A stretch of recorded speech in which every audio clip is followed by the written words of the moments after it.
On this episode of the John1911 Podcast, 50 BMG targets, why you never want to have a P320 in court, the Glock Gen 6, and the old I Can Save Her. Okay, good morning everybody. This is episode 379 of the John1911 Podcast, and this is going to be a solo episode. Today is Thursday, August 21st at checking the watch at 11:06 a.m. Eastern Standard Time. Getting a late start this morning. I had some stuff come up here at the range earlier, so we have been gone a little while, as I'm sure most of you can imagine. It's going to be the same excuse. It's not really range construction. It's getting the range open and getting it ready to operate. I've got a sheriff's office that is showing up here imminently. And then I've got some other people wanting to come through. And then Kraken's going to actually be coming through with his 50. So, I've kind of got some areas on the rifle range that we haven't cut all year. So I've actually been putting in some pretty hefty hours in on the Massey, getting the range cut and getting everything back open and running and, trying to get a little bit of shooting in for me too. So, but one thing that's happened with our social media, which is for me is super frustrating, is I've gotten so far behind on the content schedule with all the construction that I basically have used up most of my, how do I say this? Like my content that's in the queue ready to, to publish. So the goal is always to publish every day, which, we're failing at spectacularly. And I could have as much content ahead of schedule. I mean, I could have possibly 2 weeks worth of content ahead of schedule if I wanted to. We don't ever not do anything for 2 weeks until lately. But so yeah, I'm gonna have to really bear down and just focus on shooting and making content and getting everything back up to running on the schedule. So it's a sacrifice I've had to make this year. And really it's been kind of a sacrifice here for like going on 2 years, year and a half construction. But, and I keep saying it, but we're so close now. All the stuff, the reason that, we've been slow isn't because we're running gravel and bulldozers.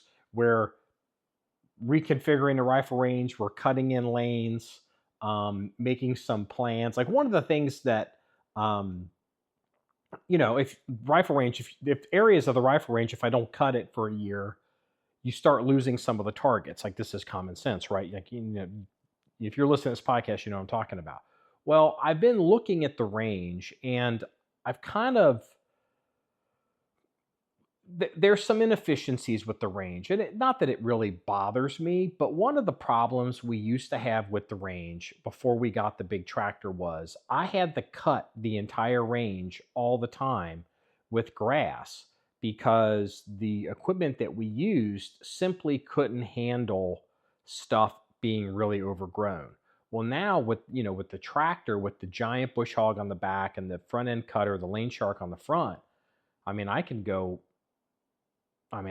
a year. I could probably go 2 years depending on like what would grow on some areas. And so the thinking is, it's like, well, why don't I be a little bit more smart about this? There's no reason to have to cut all of these flat surfaces and just keep them full of grass. I mean, you have to have grass, you have to have stuff, for erosion. But I don't have to, cut it all like a lawn. I could let some areas grow up, let some stuff go wild. I could even, institute some programs like, for example, I can't believe I'm saying this on the John1911 podcast, but it's actually come up a fair bit. I would call it wildflowers, but, the idea of, letting native species grow so it's like a habitat. So, again, this is a podcast and I'm talking and describing. And if for someone's listening to this, so for the sake of conversation, just imagine a rifle range is just a long rectangle, right? And, there's targets down to certain areas. I can either cut the whole rectangle, or there's no reason I can't leave squares or sections where things can go wild. Plant some stuff, native flowers, native stuff that maybe, deer like or animals like. So, we can have a little bit, I mean, I hate biodiversity, but I mean, there's no reason to have all this grass. And also, if I make the range more, I hate to use the word cut up, because cut up, more segmented, it would be easier for shooters to identify banks of targets, because I could say, hey, switch to the 200-yard target bank. And they're like, is that the one, whatever? See the big old patch of yellow flowers up on that hill? Go to the right. That's your 200 yards. I could do stuff like that. And so there's multiple reasons for this stuff to kind of make sense. And so I've had some people helping me out casually, giving me some advice. I think it's probably the wrong time of year to try to plant things. I mean, I'm not going to planting is kind of the wrong idea. But, you can buy wildflowers or wildflower seeds or native plants and all that kind of stuff.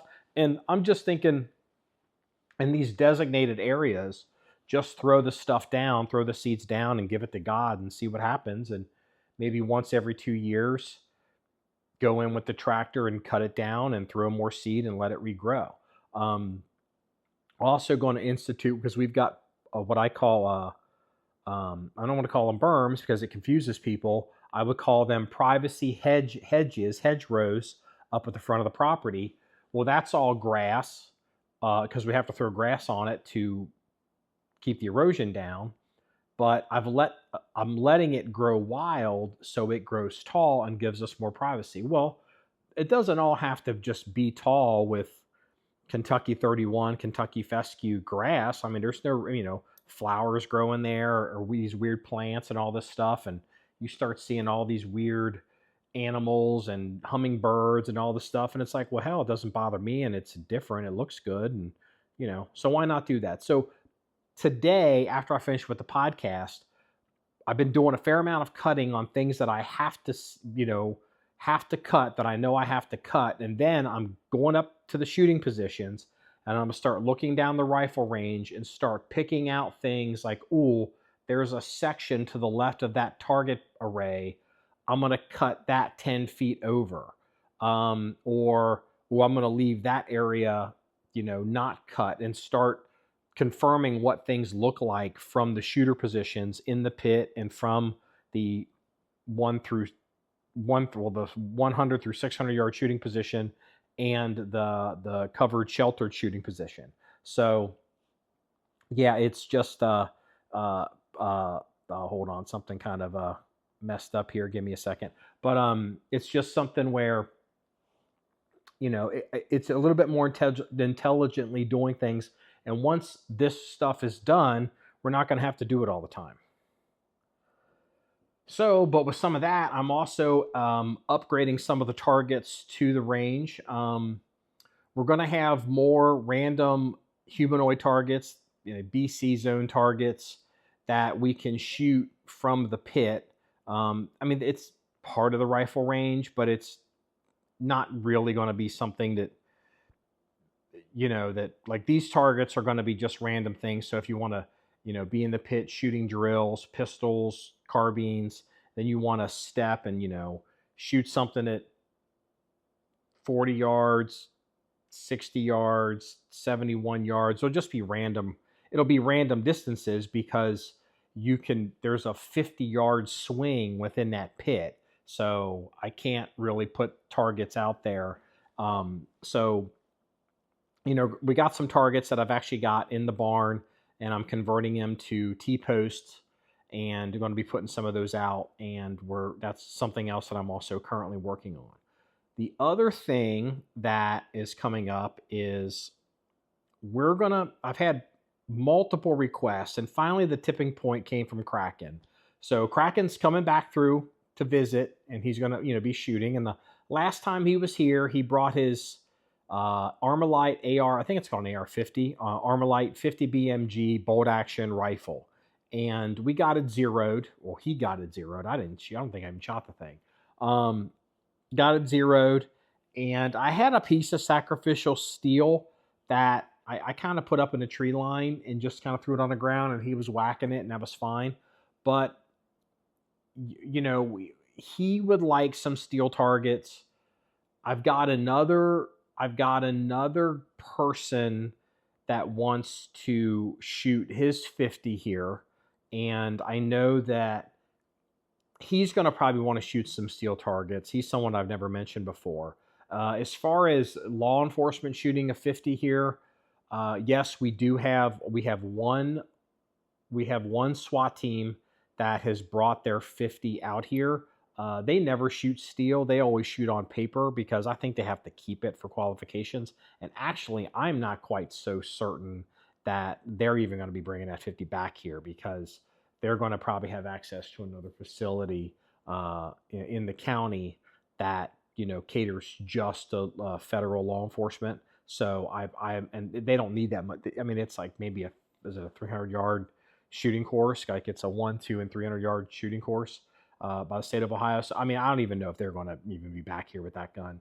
But on top of that, we've got I've got 300 PRC, I've got 338 Lapua stuff. They kind of got these barrel burner thumper guns.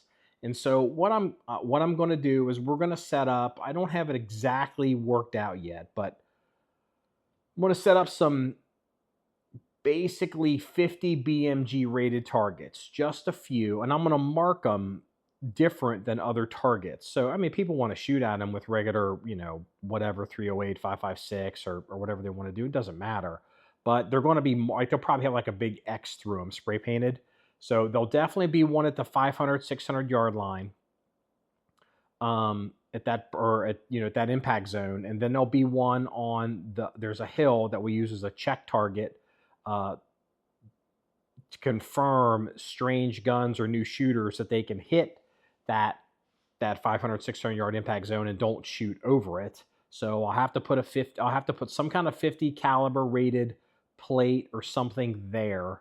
And then, and so that's at 5 and 6. And then that's probably getting it, 450 and 550, the ranges. And so I can put another target possibly, and only Kraken would know where this was at. I'll probably put another target where the sacrificial target went with Kraken, and that target will not, again, this target will not be a round number target. It may go at, I don't know what that would be. I guess that would be 200 and roughly 200 yards, depending on where you're at on the range. It could be 2.25. It could be 2 something. You could even be just, whatever. But one of the issues is it's like, all right, well, how close am I going to put a target to shoot steel with a 50? It's like, I don't know. I mean, maybe down in one of those valleys, I could put something low. You're not going to be able to shoot it horizontal, but, if I wanted to, I'm just talking out loud right now. Like, I don't know. It might work out to be 100, 110, 112 yards, but it's like, I don't know how smart it is. I mean, it's not that I don't know. I do know. Shooting these steel targets at like 100 yards, 110 yards just is a recipe for disaster. And, there's not only the chance of something coming back and hitting the shooter, but, burning the target or, maybe sending something off into orbit. So don't have that quite worked out yet. I don't want to, if I had to, I still got some dirt left over from the construction. I was going to fill in some rough spots and some holes on the property, but if I need to, I could make some small impact and put small little impact berms behind them or something and kind of help, mitigate that 50. I mean, the impact berm would really just be to each spall. I mean, it'd be at an angle. Again, this is great. This is a great podcast. Like, I'm just describing all the shit that you can't possibly see. So yeah, we're working on 50 BMG targets for the range. So that's I'm probably going to have to order that stuff either today or tomorrow. So today's Thursday. I have to get the stuff ordered, by Friday. So, in other news, kind of interesting. So we have a 911 cutaway that we've gotten from Chris, and I think it looks fantastic. One of my goals is like that's we'll do a video on that. I'm actually going to have to get something, and I'm going to hang it up in the range barn so people can see it when they're here, and maybe do a video short on it and just kind of talk about it. I think they're great, and it's interesting. It's like, why people are like, why would you do that to a gun, or why would you do this, or why would you do that? It's like, well, one, they're neat. Two, especially 1911s, not that they're complicated, but they're certainly more involved than, say, like a modern, striker fired gun like a Glock. But with that even being said, suddenly the past couple of months, people are really, really, really, really curious to see when you cycle and pull triggers and look at, firing pins and strikers and blocks and levers and surfaces. They want to see how this stuff is interacting under different conditions. And there are very few ways to demonstrate this more easily to a layperson than with a cutaway weapon.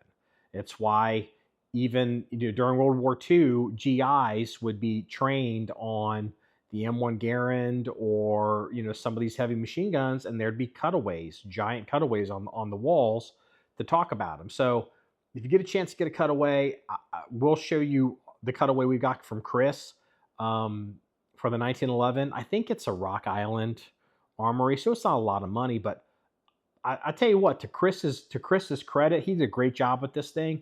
But what he also did is, I think they came with like cheap Rock Island bluing or something, but he put a park on this gun, parkerization. It's gorgeous. I mean, this thing looks fantastic. Like, I'm just tickled to death with it. And if you get a chance to get one of these from Chris, something interesting, something that you want to put in your man cave, or, maybe have it, you can always, it'll always be there for your kids or your grandkids. Because even though it's legally a gun and has to be transferred as a gun from an FFL, I mean, even down the road, if your descendants are like not gun people, or you got someone who's not a gun person, these things end up in offices and on walls, and end up in oh, this is grandpa's old cutaway gun. Like, people, they look at them as kind of like they're harmless. So they're interesting. I think there's more payoff to them than the average gun person realizes, because the average gun person wants every gun to go bang. But yeah, look out for more pictures and videos on the website. And I guess I'm going to share this story. So we've had a sheriff's office show up here at the John 1911 range. If I haven't actually specifically said that, I am at the range here today. I've been here since yesterday. And this particular sheriff's office, it's not a SWAT team. They're not, they're not high speed, low drag. They're just, just a sheriff's office. And their training cadre showed up, and we really haven't had any contact with this SO since before COVID. Like, they kind of disappeared on us, which is fine, no big deal. Like, didn't think it was personal. It's like, you just you lose track of people, do whatever. Well, they've got some training people over there that run their stuff, and I hadn't met them, and so they came by. And to my absolute horror, they're carrying SIG P320s. And I could even tell it had the Wilson Combat Module on it. I can't remember if it's an M17 that they're carrying, but it's a 320. And I'm literally like, holy fuck. And, they're going to want to come here. And I'm like, oh. So you know, I had mentioned that, some of the issues to see what they have heard. They had, it's interesting, it was an interesting conversation. I don't want to beat a dead horse on the 320 and all that, but it's an interesting conversation maybe for the listener at home, because this isn't a gun forum.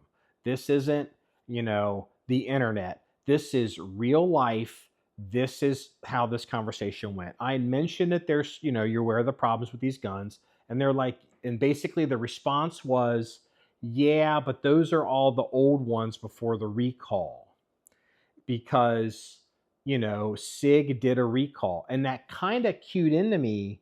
I hadn't really thought about it, but there are groups of people professionally that just, they get a little bit of information. And why wouldn't they? Look, they're not gun nerds. They're cops. They're busy. They have to know civil law and criminal law and traffic stuff, and they got to be, they got to be able to handle courts, and they got to be able to pass qualifications, and they got to have state certifications, and they have to be able to, de-escalate, and they got to be able to talk to mentally ill people and deal with domestic violence, and then deal with the welfare, systems, or, just all these horrible things, and, dealing with the coroner. Like, they're fucking busy. Like, they're not gun dorks.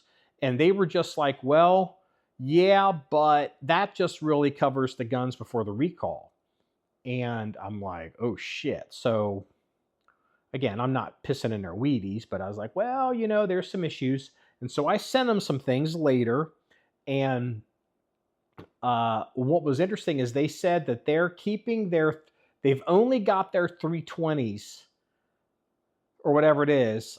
They've only, maybe it's an M17, I can't remember, but they've only got these guns for 2 more years. And I'm thinking, well, fuck, I haven't seen you guys. The last time you guys were here, you were carrying Glock 40s. And, and I'm like, well, it hasn't been 10 years. Well, turns out this particular sheriff's office, they change guns every 5. So they're planning on getting rid of these guns every 3 years. And we had this conversation, and I mentioned to them, I said, have you, maybe considered the Glock KOA guns? And this is before the KOA disappeared. This was literally that week. Like, the end of that week, the KOA, Lenny McGill, or Lenny Gill, whatever his name was, came out and was like, oh, the KOA's going away. We think it's a military order.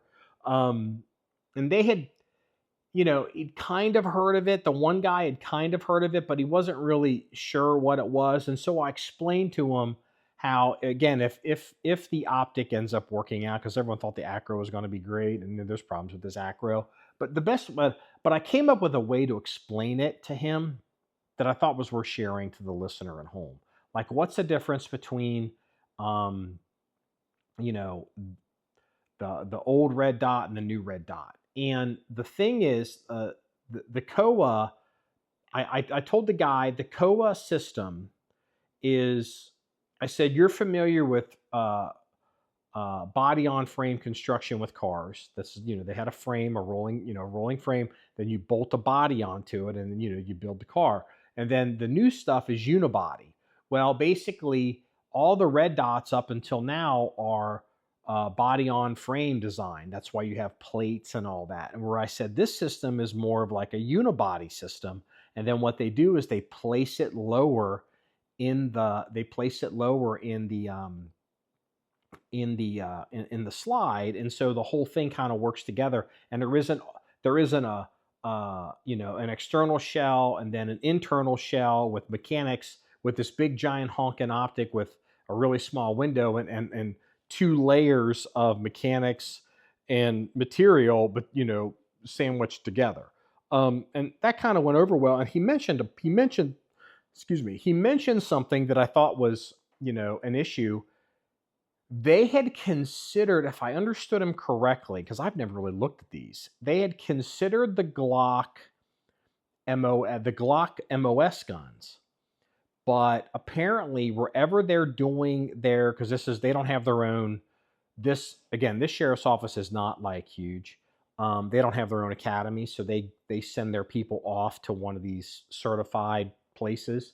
And apparently, this place where their deputies get initially certified, they have to shoot irons. And one of the issues they had with these red dots were there wasn't a true co-witness, and they were not interested in something that didn't co-witness because they weren't comfortable with having their people go through an academy, managing, a sight picture and a sight height, passing their qualifications out to 25 yards, and all of a sudden, immediately, boop, you're putting the new thing on it. Again, I realize some of you are going to be like, it's a fucking red dot. It doesn't matter. It's so easy.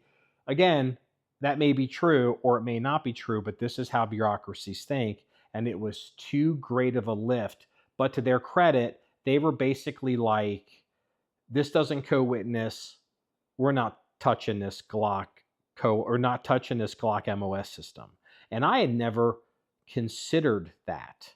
Because I've never paid attention to the MOS system. I mean, I like Glocks, but I don't have a red dot Glock. Eventually, I'll just get something cut with a red dot. But I just thought that was worth sharing, that, co-witnessing, for some people, especially if they're not gun guys, they want their stuff to be the same, to be the same, to be the same, to be the same. They like to set themselves up for success in emergencies because they're not gun people. They're managing 10 other skills. And I was like, gun dorks like me hadn't really thought about that much, but it was, worth paying attention to. So what was the compromise? Now, mind you, they haven't shown up here yet, but the compromise I said was, they were like, well, we'll sign any waiver you want. And I'm like, yeah, that's fine. Whatever waiver, cause your county, whatever attorney, we can sign whatever. And I've got counsel on my end was asking if I need to drop a waiver, and I probably will. But what I told him was like, well, and I hadn't told him it was 100% yes, but I said, if you're going to shoot that gun here, you have to be on the clock. So you're on city insurance. And if you get hurt, you're on county insurance, you're on county workman's comp, and you don't have to be in uniform, but you have to be on the clock. Just to kind of cover me a little bit if one of these dudes eats around in like their foot or something. And there wasn't an enthusiastic yay or an enthusiastic nay on that. And I was like, well, we'll see if they're going to show up here. So I got to have the range ready. So I may be eating my own words a little bit on the SIG P320 because I'm going to help this SO out. And that's what you get for talking shit on the internet. However, this opens up the door to talk about, because we've been gone a while. I've been here, but kind of gone. Talk about the shooting, the incident at F.E. Warren, the airman that died, and then there's a couple. I'm not going to rehash all of it because everyone listening to this podcast will know everything. But just to basically, reports were that an airman shot himself, uncommanded discharge.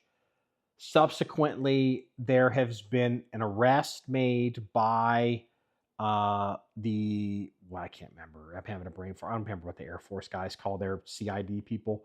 Their Criminal Investigative Division, Air Force name. Arrested another airman for, manslaughter, basically being involved in the death and then lying about it, like all the charges. And so, again, because people are talking about the SIG now the way they talk about a lot of stupid shit. And I'm going to be real critical because this involves most of you, okay?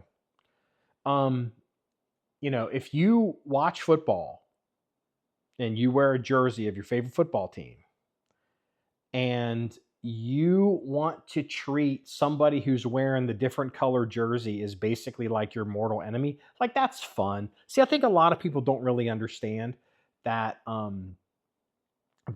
call it jersey waving.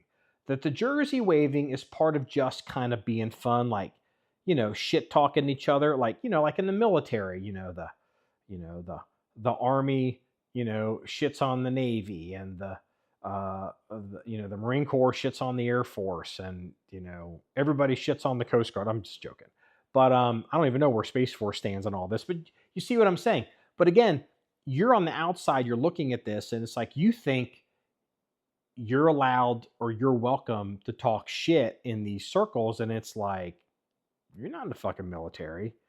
You shut your fucking mouth. Like, you know what the fuck you're talking about. It's not appropriate. And some of the people with these guns and these subjects are they're looking at this like it's a sporting event, like they're wearing a different color jersey. And it's not about right or wrong or not about the truth. It's about whatever call you can get on the field and quote get away with. Okay. And that's not productive. So let me just make a few points here. The SIG guys are happy because of the arrest of the airmen. Some people are like, that means SIG is exonerated. And it's like, okay. One thing in life I've learned in crises, and actually in most things in life, and I've said this before, and I'm going to say it again now, is everybody gets a turn. Let me say it again, because this is important. You need to hear this. Everybody gets a turn. What do I mean by that? It doesn't matter what we're talking about, but like in particular, let's talk about a shooting or a self-defense situation or shooting or self-defense situation. You'll have a story that comes out or a narrative that comes out, and there'll be the hero, and then there'll be the jackass, right? But then, as things progress or things go on and people spin, whether it's spin or whether it's ambiguity or whether it's the nuance of the event, there'll be moments when the hero looks like a jackass and the jackass looks like he's maybe a little bit closer to on the hero side of the spectrum. And then it flips and it flips and it flips and it flips. Nobody gets through the crucible unscathed, okay?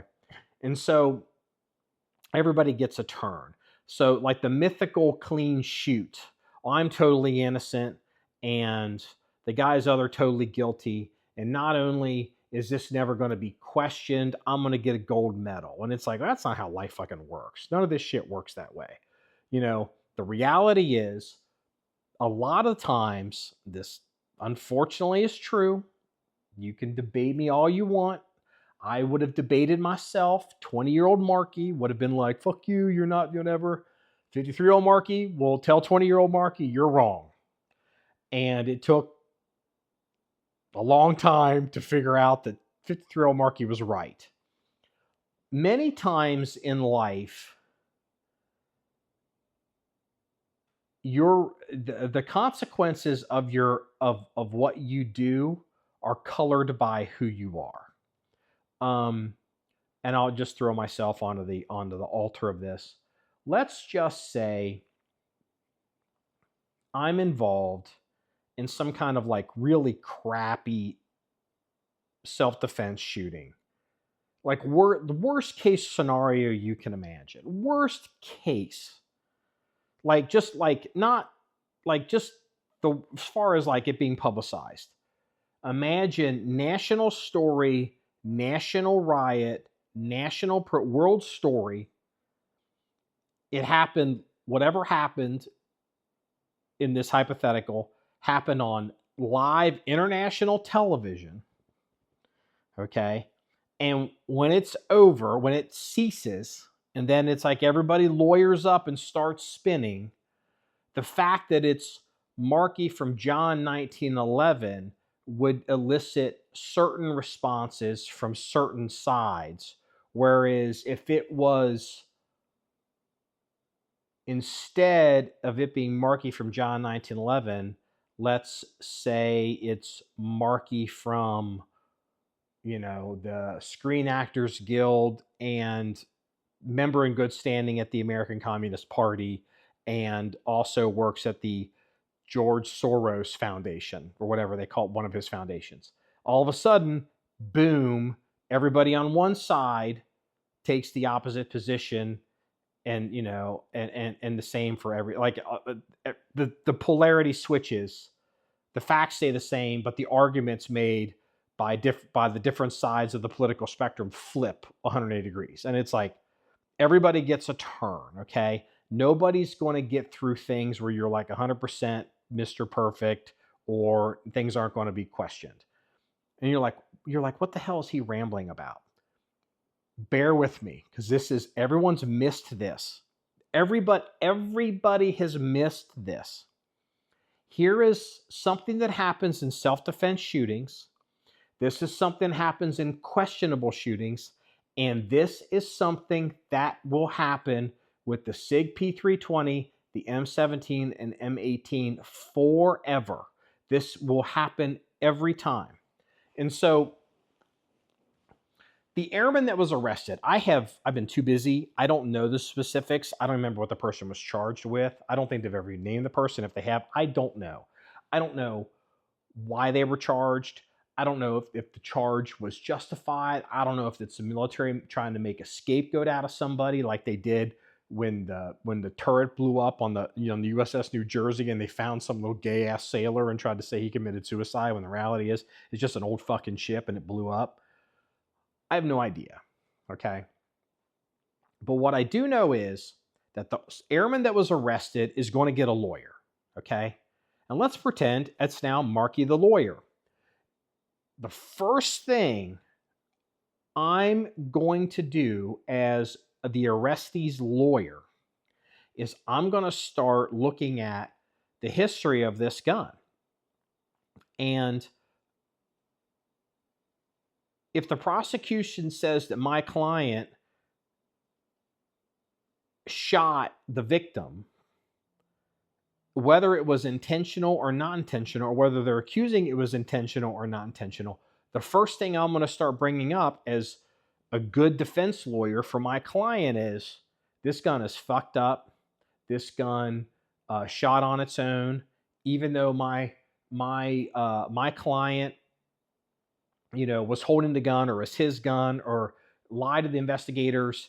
He was scared. He was supposed to be issued. He raised his right hand. He gave the Uncle Sam a blank check, and the Department of Defense and the military procurement system and the American government failed my client because they gave my client a gun that is not reliable, that shoots uncommanded, and now you want to hang my client out to dry to cover up this fucked up gun and say that he murdered somebody.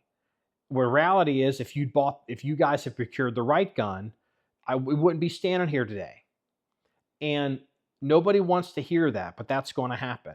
And here's another thing that happens, and this is going to happen with the SIG P320. This will happen. We had one of these down outside of Louisville, and I've seen footage of it, but I can't find it.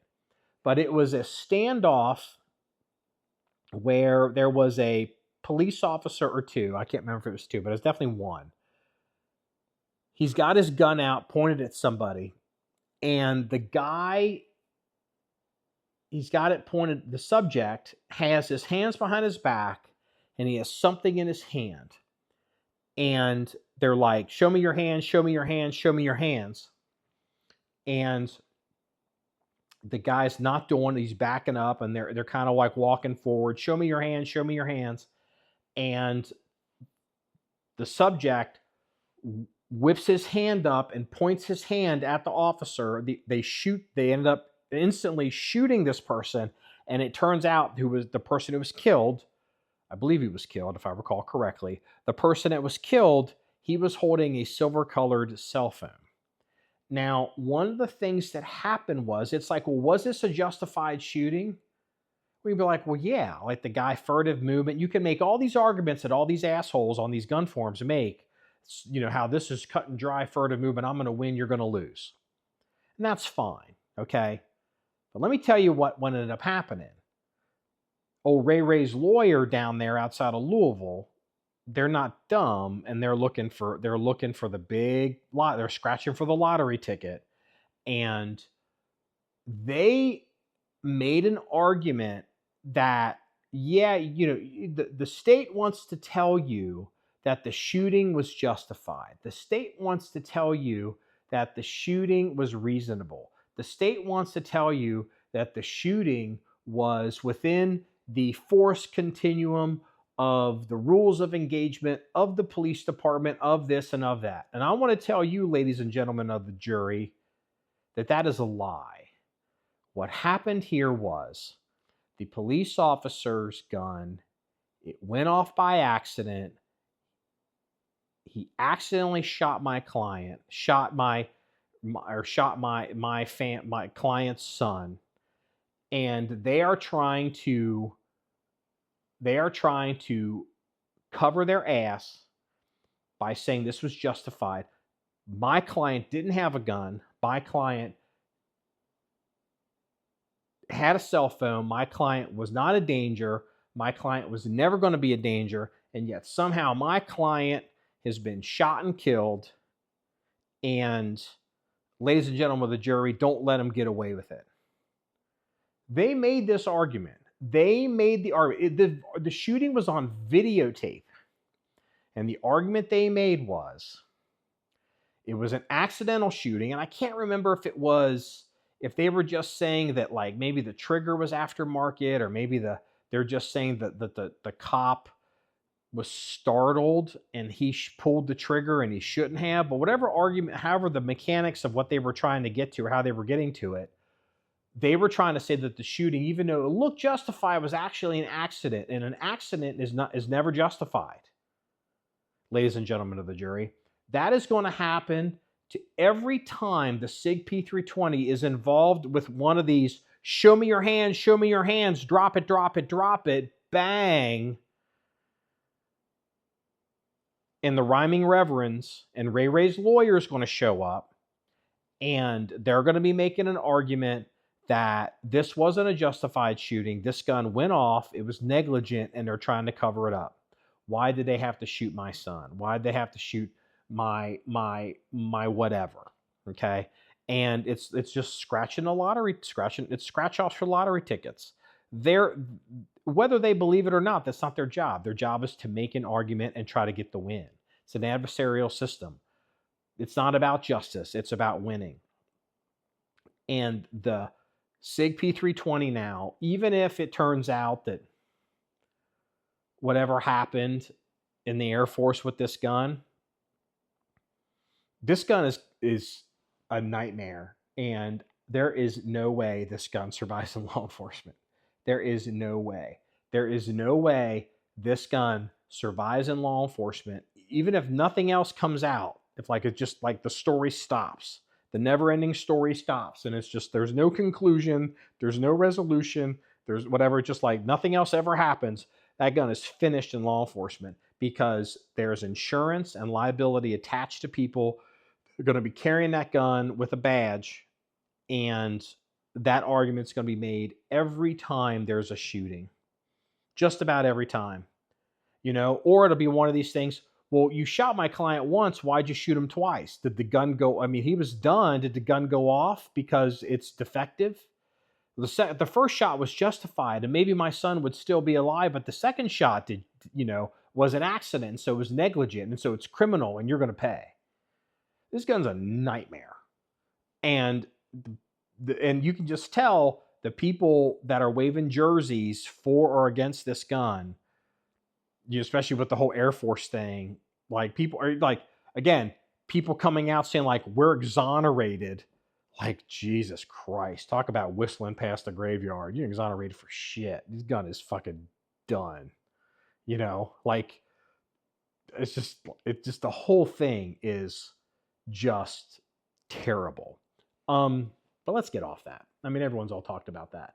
Now, the whole hair trigger defense thing. I've heard about the Glock COA thing. I mentioned it already. Lynn McGill came out and they're pulling the Glock COAs are not available because of trying to fill orders. Now, I haven't been able to track down whether that is a,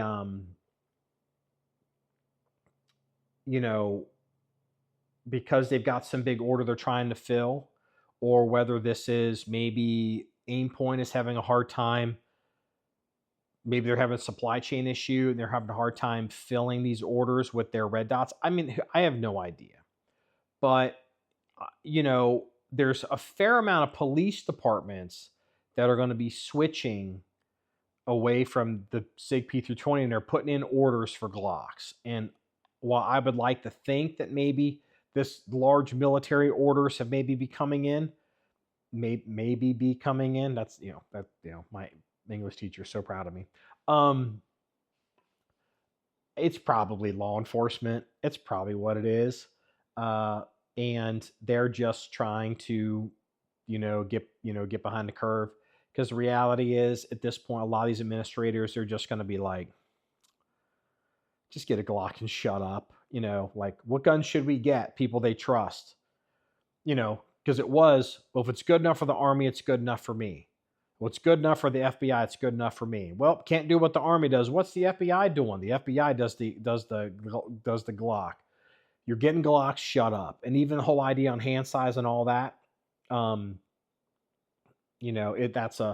that's a non-issue. Now, with that being said, let's talk about a hypothetical here with the Glock COA and let's say the U.S. military. I think if the U.S. military was going to be Department of Defense was going to be making a large purchase of Glock COA pistols to start issuing to people, I think it would get out very quickly. But you're going to have to, there's a couple conditions that are going to have to happen here, and you're going to have to admit this. Like people that get on the internet and they're like, they need to reopen the MHS, the modular handgun program. They need to redo this. Well, you can't reopen it because, that's just not how it works. And what we've been through with the Army, with the joint service pistol trials, and then the modular handgun trials, and then what we are with the M17, M18. I mean, if this gets to be the only hope at this point would be a senior civilian leader in the Department of Defense or in government. So basically, it's going to be super, super senior people in the White House, the West Wing, or in the Department of Defense. So basically, I'm talking, ultimately, the authority have to come from Trump, or Secretary of Defense, or one of his undersecretaries, but the Secretary of Defense would have to underwrite it. But basically, it's entirely possible, and I still think it's possible, that you could just see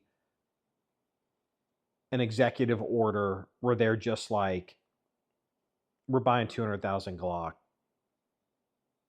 47s or whatever they want, whatever Glock they want to buy. And they're like, just, you're getting it. There's no trial. There's no program. There's no testing. There's no whatever. It's the Department of Defense can't pull this off. It's a stupid handgun for a rifle service anyway. And if something happens, if the military ends up going Glock, that's the only way it's going to happen. On those same lines, the military is not in a position to drop the M17, M18. That's just not how it works. Like, it doesn't work that way.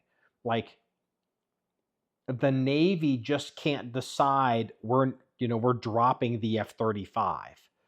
Like, the money's been spent, it's been allocated, it's not really their decision. So, again, it's just the Army or the Department of Defense can't just, on the military side, just decide we're going to drop this gun and we're going to switch to Glocks. It's not the military's decision. It's the civilian leadership, because they're going to involve money and it's going to involve authority. And at some point, it's even politics at this point. So are you going to see the U.S. military drop the M17, M18 anytime soon? No way. No way. Now, you might, as much as we may wish it not to be, they may issue an upgrade proposal for the M17A1, M18A1 to try to find a way. That would definitely be something that a giant bureaucracy like the Department of Defense would do.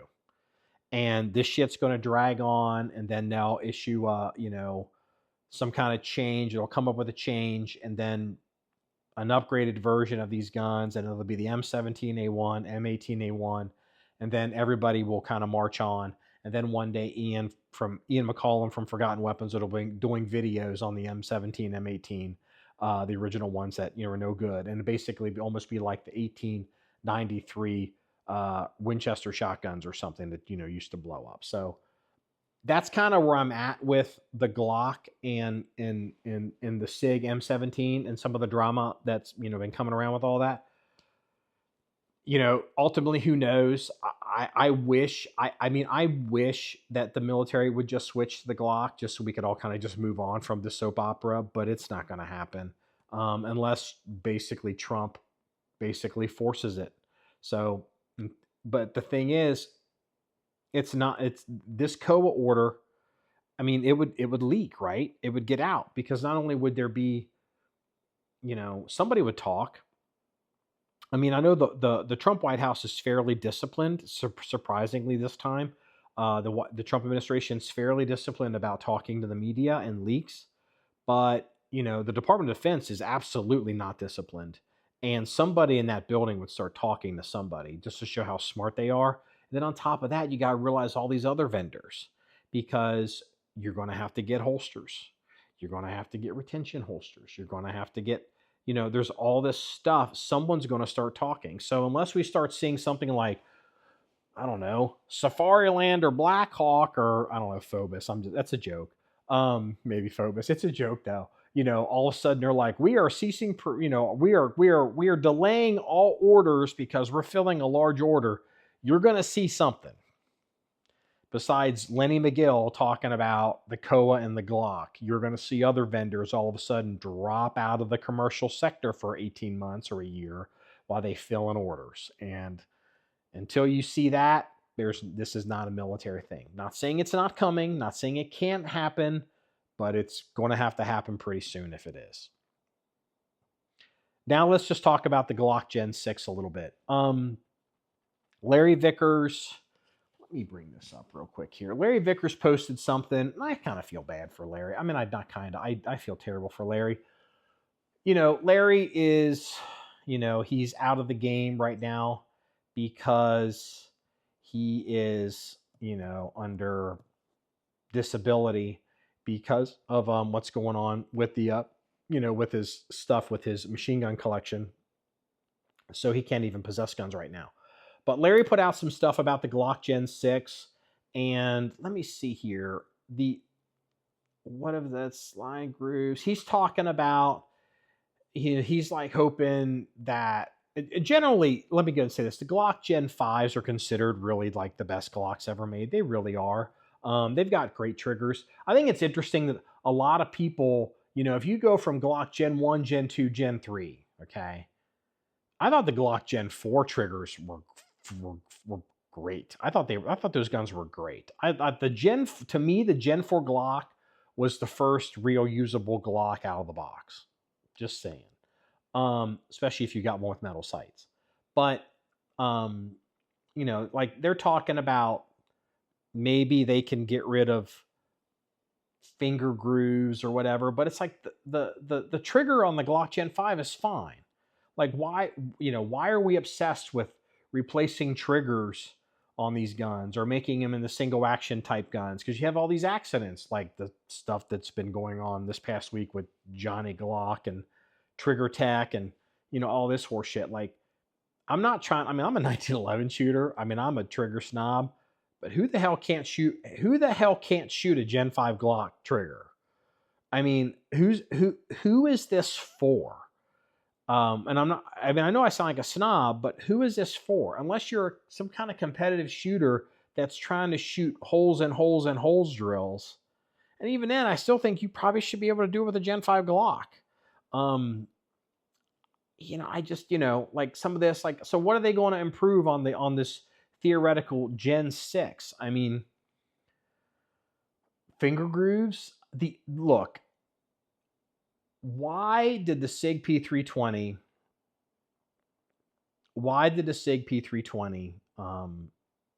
beat the Glock.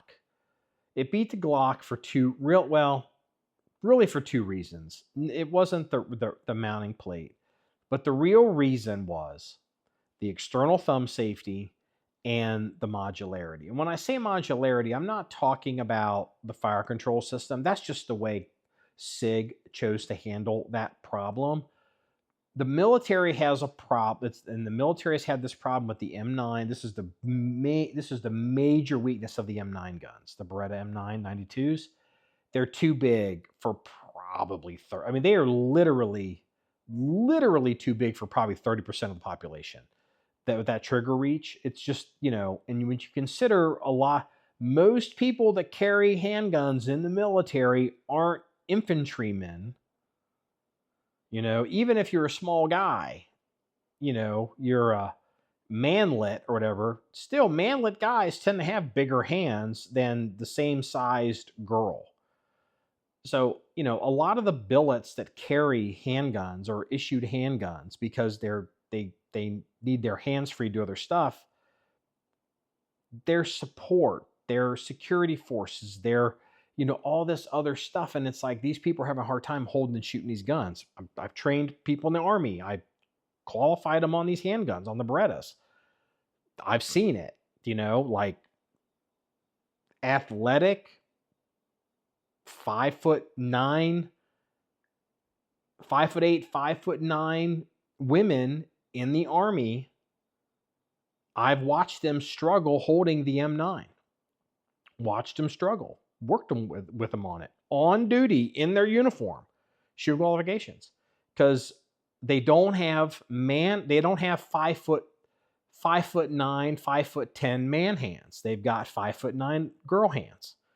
And if you don't think this is a thing, go down to your local gay bar and go watch a drag show. This is a fucking thing. So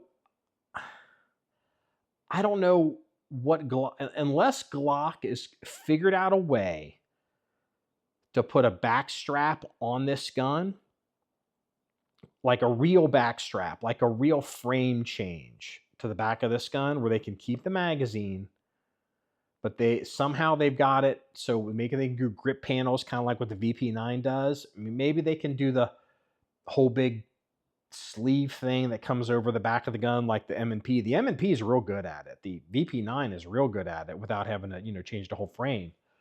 But that's a real weakness for Glock. If Glock can get to a point where you can shrink or grow the size of the grip for different sized people, the Army would probably pick it up and just march on without a thumb safety. I mean, I don't know what other than that, what's a Gen 6 supposed to be? Like every Glock Gen 6 comes with an acro cut. Maybe it's now that's what it is. Like, I mean, we know Glock doesn't do these giant changes. I mean, the Glock Gen 3 is still basically the gold standard. People just stipple them. So I don't know. Like, I'm not sitting on the edge of my seat waiting for the Glock Gen 6, but it's just something that's out there that I thought was worth mentioning. And if it's going to make any difference, it's gotta have some kind of adjustable grip that's better than that stupid thing they did with the Glock Gen 4. So stay tuned. Other industry news, point of personal pride. It looks like Smith & Wesson is coming. They are re-releasing the Smith & Wesson 940 revolver. And like, what's the 940? Most of you probably never heard of the 940. The 940 was a J-frame revolver. They were steel, so they were heavy, and they were in 9mm. And like a 2.5 inch, 2 inch snubby, whatever they are, 1 in whatever the size is, 5/8, whatever that they call their 2 inch snubby. And it used full moon clips and is a steel gun. And they were real hard to come by. A big advocate for these guns some years ago was Dave Spalding. And they had basically two versions. They had the snub nose version, and then they had one that was, I think it had a 3-inch barrel. I don't know if they ever did a 4, maybe it was like a 3-inch barrel, so a little bit bigger. we're going to have to get one out, shoot some video with it just to kind of bring people up to speed. But the new one that's coming out, I think it's got a little bit longer barrel than the original 940.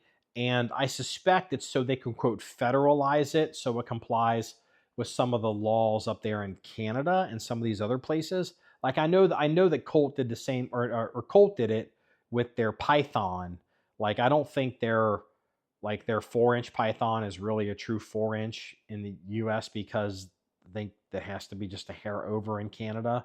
So I feel like, I'm guessing, I don't know this, I'm guessing, but I feel like they made it a little bit longer to try to get it federalized across multiple jurisdictions. And that's going to be probably a kick on the gun. But here's why this interests me. My 940, I get a big kick out of this gun. And no pun intended. But I get a big kick out of this gun because, again, let me remind you, it's a steel gun. It's heavy for a J-frame. This isn't like a little pocket thing that you're just like, oh, I don't even feel it's there. People that are like, hey, you want to shoot my 940, the 9mm, like, it's not a puny round. Like I want 158. I want, some 158 38s and nothing else. I'm crappy little 9mm. And they shoot this gun with training ammo in it, target ammo in it, and they can get a cylinder out of it. By 2 cylinders, 3 cylinders, they are done. They are done. I'm not saying it's beating the hell out of like a 44 Magnum. It absolutely isn't. But if you pick up a J-frame 9mm handgun and you shoot that gun thinking it's going to be like a little 32 or something, you are in for a rude awakening, buddy. 9mm is a fairly high pressure round. And mind you all, not once in this conversation have I mentioned hollow point, self-defense, plus P, real 9mm that all the cops carry. I'm talking 115, 124 grain, bulk target stuff. So will the 940 be around for a long period of time? I doubt it. They'll sell some, then they'll turn it off. Do I think you should buy one before they go away? No. I mean, unless you want it, or because you just don't want to pay what the 940s were going for, the original 940s. Yeah, whatever. I mean, it's probably not worth buying unless you absolutely it appeals to you. But if you're like a 9mm guy, a service guy, and you wanted a backup gun that used the same ammo, maybe you get all the free ammo, OPA, other people's ammo, and carried as a backup or an ankle gun. A little bit heavy, I think, but whatever. Sure, go ahead and pick one up. The other thing that people are going to learn, here's how hot 9mm is. And this comes as a shock to people. And this other one comes as a shock to people too. Revolvers don't jam. Oh, revolvers don't jam. It's like, well, they could. Yeah, but they really don't. You shoot a 940, a snub-nosed 940, and you shoot hot ammo in it, that gun can jam. And the 940 can jam, and when it jams, it is bad news. It has the potential to be a full game stopper. I mean, the whole thing, it's screech to a halt because the recoil, the crimp, the hold that bullet in that case, especially in like self-defense ammo, like a nickel plated that's a little bit slicker or whatever, the recoil of the gun going off, sometimes those bullets can, the 9mm in these smaller guns, the bullets can start to come out of their cases and bind stuff up or get stuck or dislodged, and it can be kind of a mess clearing it. Even you may not even be able to clear it unless you have a tool. So again, I think that, to me, the 940 is like my little reality check for the people that I just absolutely hate 9mm, just hate it, just it's terrible. This little pea shooter, it's like, okay, I'll tell you what, you're going to shoot this 9mm all day. We're going to see how long you can shoot it. We're going to see how it goes. Just saying. 940 brings back memories. Okay, we're going to go ahead and call it here. I'm going to do the police blotter because I've been going for a while. And then we're going to do more podcasts more frequently. Again, I should make promises I can't keep. I keep saying this, but maybe I'll do another one later tonight, or maybe I round up some of the boys and do one, and I'll tell my Ineos Grenadier stories. So, but let's go ahead and do the police blotter. I got 3 good ones, and I want to get these out because I got more coming up behind it. So, the first one comes out of Malibu, and police. There was a standoff in Malibu. If you don't know what Malibu is, it's the Boo. Um, it is. There were a lot of fires in Malibu recently. It's where it's the uber wealthy beachfront community that's still kind of in greater LA. Like if you had Malibu's very expensive. Malibu's probably some of the most expensive by square footage property in America. Yeah, and you've got other places like up in, was it not Santa Barbara, but like where Oprah lives, and the Meghan Markle and the the wussy prince, Montecito. Like that's crazy expensive up there, but the houses tend to be really big. Like in Malibu, because it's so tight, it's on the water, it's crazy expensive. There's a woman. She lives in a $3.8 million house on the beach. She is on the beach, like no kidding, no fooling. It's not like she's like looking over somebody's house and then she can see the beach. No, she is on the beach, and she's apparently been crazy for a while. She's been throwing stuff off her balcony, screaming at people with dogs. I guess she's just one of these kind of people that's decided, this is my beach and you shouldn't be able to come out here. And she's been going crazy for a while. Well, apparently they had a big standoff with her until they basically came to the house and rushed her. She was shooting arrows at people like on the beach, and only in California. But it kind of brings up the theoretical, I don't know, if you're on the beach, like I have a gun on the beach, like I carry guns on the beach.